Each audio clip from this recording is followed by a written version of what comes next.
Good morning, Knicks Nation. Today is Wednesday. It is the 30th day of August 2023. Believe this, we're getting ready to go into Labor Day weekend. The summer is gone pretty much. Also, those of us here in Florida, I hope all of you who had to deal with the hurricane are safe. We're safe over here, fortunately for us. We got a lot of wind and rain, but no power outages, no internet outages, no damages as far as I can know here in the middle of Florida. But on the coastline, I still haven't heard any reports, but I'm sure there's been damage. It was over 100-mile-an-hour wind. So anyway, if you're in the path of this hurricane, I pray that you're all healthy and safe today. Blessings upon those that work in the healthcare field, along with the first responders who are out here, like today, trying to save lives. Those also pick up garbage for us to keep our streets and sidewalks and places clean and disease free. As yesterday, it was the threat of the hurricane all day, and they still came out and got our garbage. Also, those that make deliveries in all kind of weather for our convenience. Double blessings on the men and women that are out here trying to help rescue, deliver, and recover. All of the children and the teenagers that are the victims of child molestation and pedophilia. People that are also the victims of pornography and child pornography. People that are the victims of prostitution, the victims as well as child prostitution. The victims of human trafficking and sex slavery. Double curses on the perpetrators of all these things, the profiteers from these things, and the perverts that create this industry. Finally, double blessings on the homeless. Millions of people all over the world and 600 plus thousand in the United States homeless today. Blessings upon them, double blessings, for theirs is the kingdom. Today I wanted to talk about a bit of an education. And some Knicks fans are going to get it, as some of y'all always do, because y'all some of the sharpest fans in the world, and some of y'all just refuse to because you don't want to be wrong about anything. But Josh Hart. I was watching Josh Hart against Greece the other day, and from the beginning of FIBA, he wasn't getting. In fact, I think the first couple of exhibition games, he didn't get no time. But the more time he gets, the more he plays. Why? In my view, Josh Hart reminds me of a 6'4", 6'5" version of Dennis Rodman. That's what kind of player he is. It's not a scorer necessarily, not a rebounder necessarily, not a defender necessarily, but he's all of that. And Steve Kerr said it well when he said the position he plays is winner. That's the position he plays. Now, prior to being on the Knicks, he had played he's got drafted by the Lakers, he played for New Orleans, and he played for Portland. The closest he got to a winning team would have been Portland. And that was even a little difficult. So really, the Laker team at the time he came there, there was him, young Julius Randle, young Brandon Ingram. There was a lot of young kids. They were rebuilding. Then he gets, with that huge trade that sent Davis to L.A., Hart was part of the package that went back to New Orleans. They started rebuilding also. And they started rebuilding, but then he gets traded for McCollum and comes to Portland. So he's never really had his feet set in a developing situation going into next season. This is the first time since he was in college that he's on a really serious winning playoff team. When he was in college, of course, they won it all. And now he's in an established team, and he's part of the addition to the development for the New York Knicks. And so what I wanted to really talk about here is the difference between theory and fact. People use the word facts a lot, and I want to say they misuse the word facts. Facts are things that can be measured, things that can be verified by proof. That's fact. Okay? Something that can be measured, verified, and then witnessed also in general cases.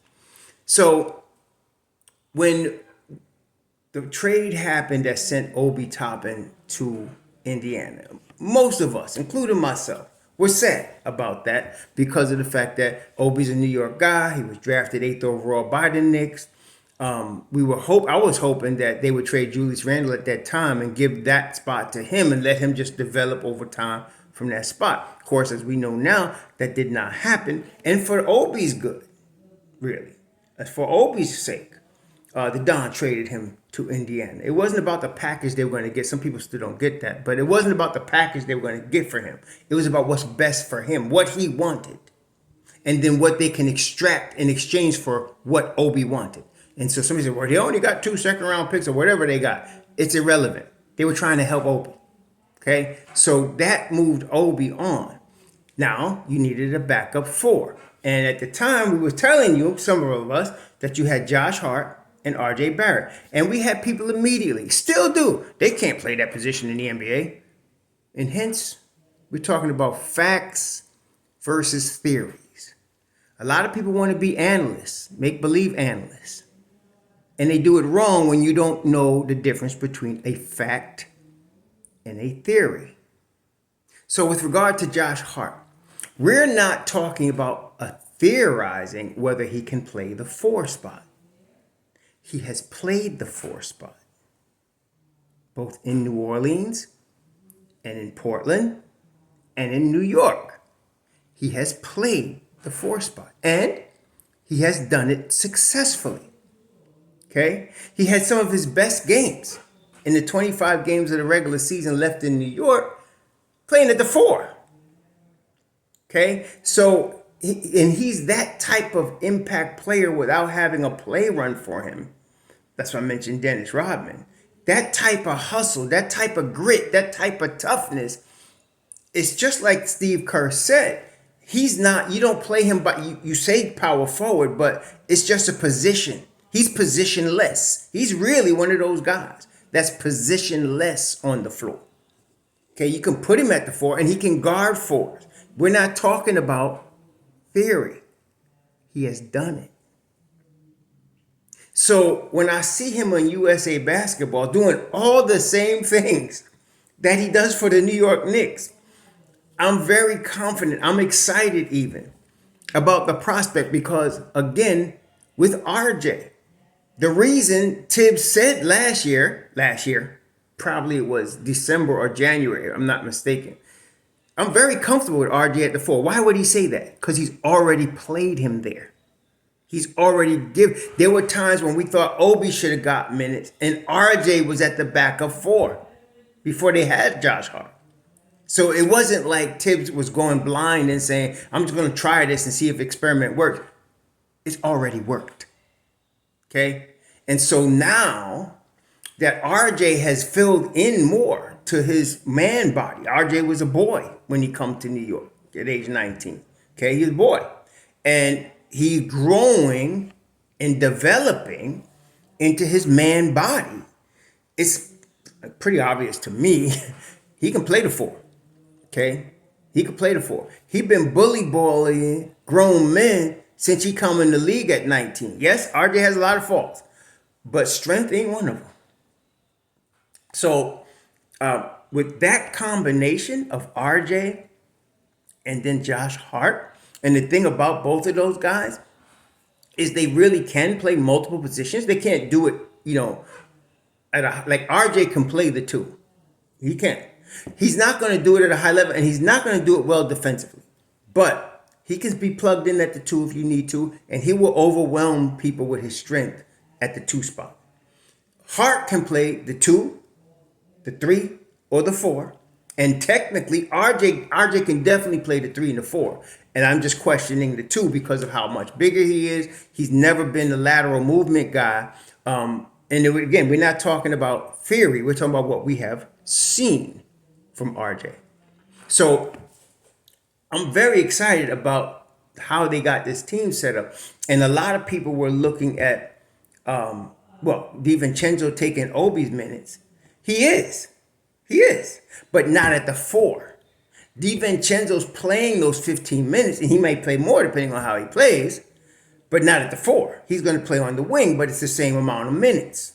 Okay? And it makes sense because RJ can go from playing the 3 to playing the backup 4. And then you could put DiVincenzo or Grimes or Emmanuel Quickly in the wing. And so I'm excited to see from training camp what this is going to look like because Thibodeau finally has his team. Guys that are tough, gritty, gym rats. Okay, those are his type of guys. Guys that understand the importance of defense and rebounding, which is the two big things for him. I'm looking forward to this now.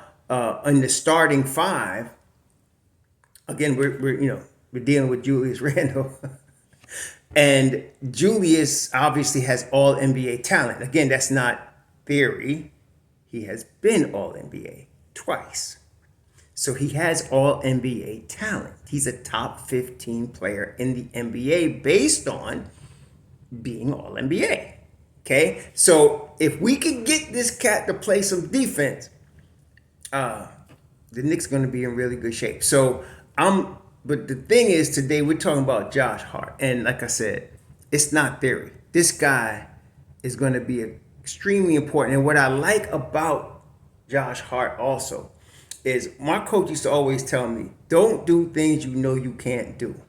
Do the things you know you can do well and do that and focus on that. Okay? That's Josh Hart. He's not an above the rim type of player, and he doesn't try to be an above the rim type of player. He's not dead eye 3-point shooter. Like, he's not Stephen Curry. He's not even Jalen Brunson, right? But he's all over the court. He's on the floor. He gets offensive rebounds. In fact, looking at his stats, he's a 10-point a game, 6 rebound a game guy. Okay, and that's his career stats.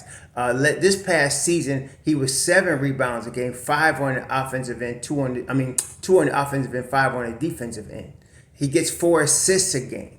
He shoots 74% for a career, but 79% last year from the line. He shoots from the 3-point line. He shoots last year 52%, which is a little high for him. 35% is his career average, and he's probably between 35 and 40%, which is, again, this is very good. And of course, he's available. Cat is always there. Okay, these are Tibbs qualities. Okay, so I'm excited about getting this guy at the backup 4 or even behind RJ at the 4, and then playing other positions. Like I said, you want him on the floor.